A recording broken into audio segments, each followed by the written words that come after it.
Hello साथियों, नमस्कार। आपने देखना शुरू कर दिया आपका अपना YouTube channel DS Mishra official, और आपके अपने चैनल पर इस बेहद महत्वपूर्ण वीडियो के साथ आपका हार्दिक स्वागत है। और इस वीडियो में मैं बात करने वाला हूं कि जो शिक्षा विभाग के द्वारा प्रधानाध्यापक और प्रधान शिक्षकों की काउंसलिंग के लिए दिशा निर्देश आ चुके हैं और तिथि भी तय हो चुकी है। जो प्रधान शिक्षक और प्रधानाध्यापक की काउंसलिंग की तिथि तय की गई है वह 9 से 13 दिसंबर तक यह काउंसलिंग होनी है। और 9 से 13 दिसंबर के बीच में जितने भी हेड टीचर और हेडमास्टर दोनों में उत्तीर्ण अभ्यर्थी हैं, टोटल जो 42,918, इन सभी की काउंसलिंग 9 से 13 दिसंबर के बीच में होने जा रही है। तो काउंसलिंग के लिए क्या क्या तैयारी करनी है, कौन कौन से डॉक्यूमेंट आपको लेकर के जाने होंगे और क्या क्या आपसे वहां पर मांगा जाएगा, इसके संदर्भ में यह महत्वपूर्ण वीडियो होने वाला है, ताकि आपको किसी प्रकार की परेशानी काउंसलिंग के दौरान नहीं आए। इसलिए आप अंत तक मेरे साथ बने रहेंगे। और यदि चैनल से अब तक नहीं जुड़े होइएगा तो चैनल को सब्सक्राइब करके बेल आइकन को प्रेस कर लेंगे, ताकि आगे प्रधान शिक्षक और प्रधानाध्यापक से जुड़ी जो भी महत्वपूर्ण अपडेट हो वह सब आपको जानकारी मिलती रहे। तो जो हेड टीचर या हेडमास्टर के काउंसलिंग के लिए जो जरूरी कागजात आपको लेकर के जाने होंगे, उसका हम लोग पहले जिक्र कर लेते हैं कि क्या क्या आपको लगेगा कागजात। तो सबसे पहले मैट्रिक का प्रमाण पत्र या अंक पत्र, जन्म तिथि के साक्ष्य के लिए आपने फॉर्म भरने में भी इसको अपलोड किया होगा। मैट्रिक का सर्टिफिकेट या मार्कशीट जो भी आपने अपलोड किया होगा उसको लेकर के आपको जाना होगा। आपसे मैट्रिक का प्रमाण पत्र या अंक पत्र मांगा जाएगा। अब आप प्रश्न करेंगे कि अंक पत्र ले जाएं कि प्रमाण पत्र ले जाएं, तो आप जो अपलोड किए होंगे उसको लेकर के आप जाएंगे। अगर दोनों रख लेंगे तो इसमें कोई दिक्कत नहीं है, जो आपसे मांगा जाएगा वह देंगे, क्योंकि वहां पर वे देखेंगे कि आपने जो अपलोड किया है वहीं आपसे मांगेंगे। दूसरे नंबर पर विज्ञापन के अनुरूप शैक्षणिक एवं प्रशैक्षणिक योग्यता के उत्तीर्णता संबंधी प्रमाण पत्र एवं अंक पत्र उसके लगेंगे। यानी प्रधान शिक्षक के लिए मैट्रिक, इंटर, ग्रेजुएशन का अंक पत्र लगेगा और प्रमाण पत्र लगेगा। और प्रधानाध्यापक के लिए पोस्ट ग्रेजुएशन का भी अंक पत्र और प्रमाण पत्र लगेगा। अब बात आती है कि जो इंटर बेस पर भरे हैं वह क्या ले जाएंगे। तो जो इंटर बेस पर भरे हैं वह मैट्रिक और इंटर का मार्कशीट और सर्टिफिकेट ले जाएंगे। जो ग्रेजुएशन स्तर पर भरे हैं प्रधान शिक्षक के लिए वे मैट्रिक, इंटर और ग्रेजुएशन तीनों का मार्कशीट और सर्टिफिकेट ले जाएंगे। उसके बाद प्रशैक्षणिक योग्यता की बात कर लें तो जिनके पास बीएड होगा, बीएड पर भरे होंगे, डीएलएड पर भरे होंगे, डीपी पर भरे होंगे, डीपी के अलावा एनआईओएस डीएलएड पर भरे होंगे, जो भी ट्रेनिंग के आधार पर आप नौकरी कर रहे हैं और जो आपने प्रधान शिक्षक या प्रधानाध्यापक के फॉर्म भरने में जो भी ट्रेनिंग का लगाया है वह बीएड, डीएलएड, डीपी उसको आपको लेकर के जाना है। उसका अंक पत्र और प्रमाण पत्र, मार्कशीट, सर्टिफिकेट दोनों लेकर के जाना है। तो यह कंडिका 2 में जो है आपके सभी शैक्षणिक और प्रशैक्षणिक प्रमाण पत्रों का जिक्र है, जिसमें आपको सर्टिफिकेट और मार्कशीट दोनों लगेंगे। उसके बाद विज्ञापन के अनुरूप सक्षम प्राधिकार जिला शिक्षा पदाधिकारी द्वारा निर्गत अनुभव प्रमाण पत्र। अनुभव प्रमाण पत्र अनिवार्य रूप से लगा ही था फॉर्म भरने में, आपको अनुभव प्रमाण पत्र देना होगा। चौथे नंबर में पिछड़ा वर्ग और अत्यंत पिछड़ा वर्ग, जो बीसी और ईबीसी के कैंडिडेट होंगे उन्हीं को यह लेकर के जाना होगा।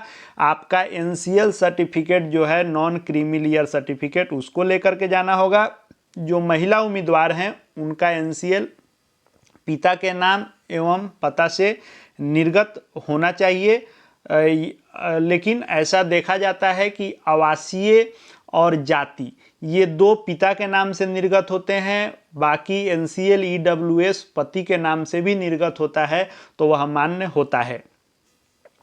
आगे बात कर लें तो जो पिछड़ा वर्ग, अत्यंत पिछड़ा वर्ग के उम्मीदवारों के लिए ही है कि यदि 1 वर्ष से पूर्व का क्रीमी लेयर है तो उसके लिए जो घोषणा पत्र लगता है वह लगेगा। यह जो होगा यह दोनों बीसी और ईबीसी के लिए है। उसके बाद यह सिर्फ अनुसूचित जाति और अनुसूचित जनजाति के उम्मीदवारों के लिए है कि आपको जाति प्रमाण पत्र और आपका अस्थाई निवास प्रमाण पत्र यानी आवासीय और जाति लगेगा अनुसूचित जाति और अनुसूचित जनजाति उम्मीदवारों के लिए। उसके बाद जो बिहार राज्य के अस्थाई निवासी अनारक्षित वर्ग की महिला उम्मीदवार हैं उनको पिता के नाम एवं पता से निर्गत अस्थाई निवास प्रमाण पत्र लगेगा। शुल्क में छूट आप लिए हैं या महिला का आरक्षण जो होता है महिलाओं का 35% आरक्षण वह बिहार राज्य के लिए ही होता है। तो यदि आपने वह लगाया है आवासीय और आपको महिला उम्मीदवार बिहार की हैं तो आवासीय आपको देना होगा। उसके बाद जिन्होंने EWS स्तर से फॉर्म भरा है तो EWS का सर्टिफिकेट आपको देना होगा काउंसलिंग में। यदि दिव्यांगता कैटेगरी से आते हैं तो दिव्यांगता का प्रमाण पत्र आपको देना होगा। उसके लिए जो यह मानदंड तय किए गए हैं उस अनुसार आपको देना होगा। अगर आपने बेंचमार्क दिव्यांग हैं और श्रुति लेखक लिए हैं, श्रुति लेख जो आपके बदले परीक्षा देने वाले, तो उसका जो सर्टिफिकेट फॉर्म भरने में भी मांगा गया था उसको फिर से आपसे मांगा जाएगा। भूतपूर्व सैनिक हैं, उम्र की सीमा में छूट लिए हैं तो उसका प्रमाण पत्र, सरकारी सेवकों को उम्र सीमा में छूट का दावा करने का प्रमाण पत्र, यदि आप पहले से नौकरी में हैं किसी और उस आधार पर आपने उम्र का छूट लिया है तो उसका भी यहाँ पर लगता है। स्वतंत्रता सेनानी का अगर आपने दावा किया है कि उसके आप आश्रित हैं तो उसका भी लगेगा। उसके बाद फोटो युक्त पहचान पत्र, आपका आधार कार्ड लगेगा। हाल का खींचा हुआ 2 फोटो, 2 नहीं हो सकता है कि 4 या 5 भी मांगा जा सके, तो आप इसको तैयार रखेंगे। उसके बाद जो आपने लिखित परीक्षा के लिए फॉर्म भरा था उसका जो डाउनलोड कॉपी हार्ड कॉपी था फॉर्म का उसको आपको लेके जाना होगा। उसके बाद लिखित परीक्षा के लिए जो BPSC के द्वारा एडमिट कार्ड निर्गत किया गया था उसको आपको लेकर के जाना होगा। इसके अलावे भी क्या कोई डॉक्यूमेंट लगेगा? तो हाँ लगेगा। क्या? तो आपको इन सब के अलावा पैन कार्ड भी लगेगा। पैन कार्ड के अलावा आपको खाता का पासबुक या कैंसिल चेक भी लगेगा। यह काउंसलिंग में ही मांगा जाता है, आप इसको भी तैयार रखेंगे। उसके बाद इसमें जिक्र जो नहीं है बीटेट सीटेट या दक्षता का, हो सकता है आपसे नहीं भी मांगा जाएगा, लेकिन आप इसको निश्चित रख लेंगे क्योंकि ये आपके पास होगा ही। बीटेट सीटेट या दक्षता जिस आधार पर आप नौकरी कर रहे हैं उसको भी रख लेंगे। आवासीय भी आप रख लेंगे क्योंकि बिहार के यदि आप हैं और किसी भी प्रकार के आरक्षण का दावा आपने किया है तो आवासीय लगेगा ही। सब कोई आवासीय है तो रख लेंगे। और नियोजन पत्र आप भी रख लेंगे क्योंकि नियोजन पत्र का जिक्र नहीं किया गया है लेकिन आप रख लेंगे, मांगा जा सकता है। कभी भी किसी काउंसलिंग डॉक्यूमेंट वेरिफिकेशन में 2 डॉक्यूमेंट एक्स्ट्रा लेके जाइए। यह मत सोचिए कि यह नहीं मांगा गया है, लगेगा नहीं लगेगा। 2 डॉक्यूमेंट अधिक फाइल में रख लेने से फाइल भारी नहीं हो जाएगा, लेकिन यदि ये कम हो जाएगा तो वहाँ पर आपको दिक्कत हो सकती है, आप बहुत परेशान हो सकते हैं माइंडली जब कोई डॉक्यूमेंट कम हो जाएगा वहाँ। तो अब बात आती है कि कितने सेट में और कैसे लेके जाना होगा। तो सबसे पहली बात कि मैट्रिक इंटर इत्यादि जो भी डॉक्यूमेंट हैं जिसको आपने अपलोड किया है तो इसका अभी तक यही होते आया है कि BPSC जो परीक्षा लेता है इधर शिक्षक भर्ती हो तो उसमें आपका वाटर मार्क लगाया डॉक्यूमेंट फिर से आपके लिए आपके लॉगिन आईडी पर जो फॉर्म आप भरा था आपने उस पर लोड किया जाता है, वहाँ से डाउनलोड करके उसका प्रिंट आउट लगता है। हालांकि अभी तक उसका कोई गाइडलाइन नहीं आया है, जैसे ही आएगा मैं आपको सूचित करूँगा, लेकिन वहीं लगना चाहिए। तो यदि वाटर मार्क वाला आएगा तो जो भी डॉक्यूमेंट आपने वो अपलोड किया है उतना ही आपसे मांगा जाएगा और वाटर मार्क वाला आपको प्रिंट कराना होगा।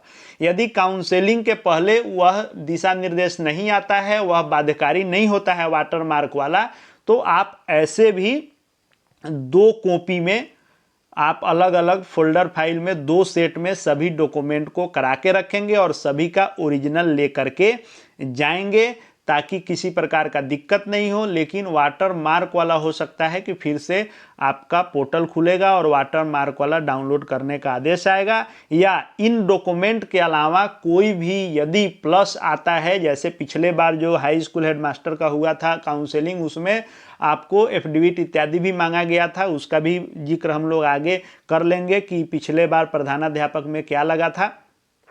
तो आपको इन सभी डॉक्यूमेंटों को लेकर के जाना होगा। एक बार हम लोग इसको शॉर्ट में देख लेते हैं। तो मैट्रिक का आपको मार्कशीट या सर्टिफिकेट लगेगा, उसके बाद मैट्रिक, इंटर, ग्रेजुएशन, पीजी, जिसका जो स्तर है, यानी प्रधानाध्यापक हैं तो पीजी तक, और प्रधान शिक्षक हैं तो ग्रेजुएशन तक, जो इंटर पर भरे हैं इंटर तक, अपना मार्कशीट और सर्टिफिकेट ले जाएंगे। साथ ही साथ ट्रेनिंग जो है आपका बीएड है, डीएलएड है, डीपीई है, उसका आपको मार्कशीट और सर्टिफिकेट। उसके बाद बीटेड सीटेड दक्षता भी आप रख लेंगे। उसके बाद अनुभव प्रमाण पत्र आपको लेकर के जाना है। बीसी ईबीसी हैं तो एनसीएल लेके जाना है। अनुसूचित जाति अनुसूचित जनजाति हैं तो आपको जाति प्रमाण पत्र और अस्थायी निवास प्रमाण पत्र लेकर के जाना है।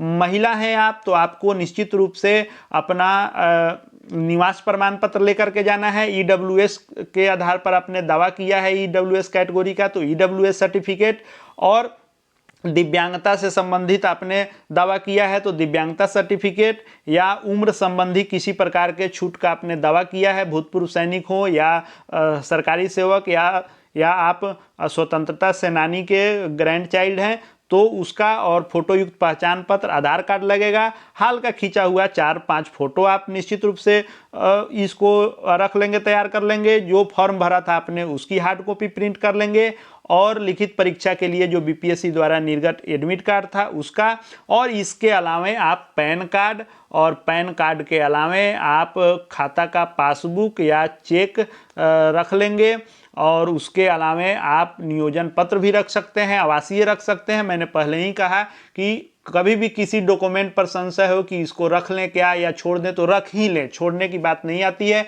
जब इतना सारा अपना ओरिजिनल ले ही जा रहे हैं तो 2 डॉक्यूमेंट और एक्स्ट्रा ले जाने से किसी प्रकार का डर मत रखिए कि इतना क्यों ले जाएं, 2 डॉक्यूमेंट कभी अधिक लेकर के जाइए।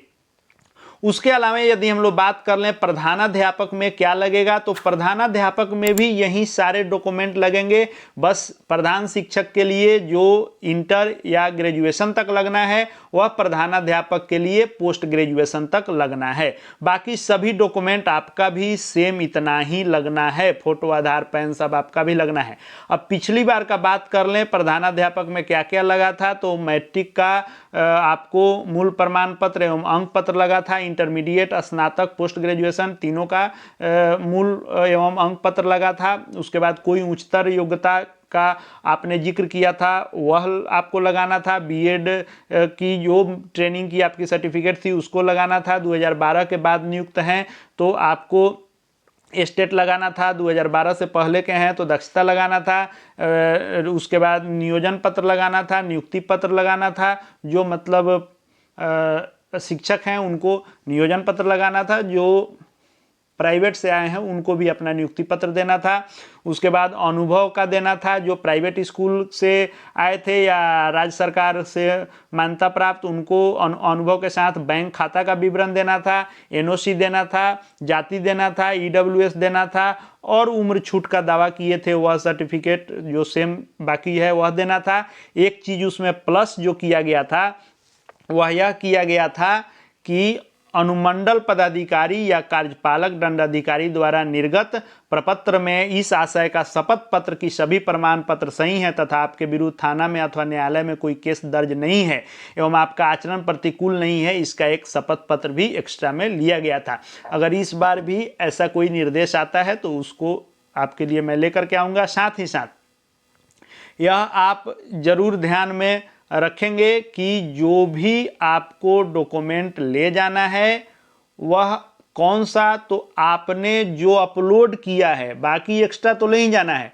यदि कोई एक्स्ट्रा आपने अपलोड कर दिया है तो उसको जरूर लेकर के जाएंगे, चाहे वह अहर्ता में हो या नहीं हो, आपने अपलोड किया होगा तो वहाँ पर आपसे मांगा जाएगा। अब जैसे मान लीजिए प्रधान शिक्षक वाले में आपने ग्रेजुएशन तक का ब्यौरा दिया हो, लेकिन डॉक्यूमेंट स्कैन करने में आपने पीजी तक का दे दिया हो कि हम पीजी किए हैं तो पीजी का भी देंगे, तो प्रधान शिक्षक में पीजी मांगा नहीं गया था, लेकिन आपने यदि अपलोड किया होगा तो वहां पर आपसे मांगा जाएगा। इसलिए आपने जो भी डॉक्यूमेंट अपलोड किया होगा उसको तो आप निश्चित रूप से रख ही लेंगे, उसके अलावे जो बाकी मैंने डॉक्यूमेंटों का जिक्र किया उसको रख लेंगे।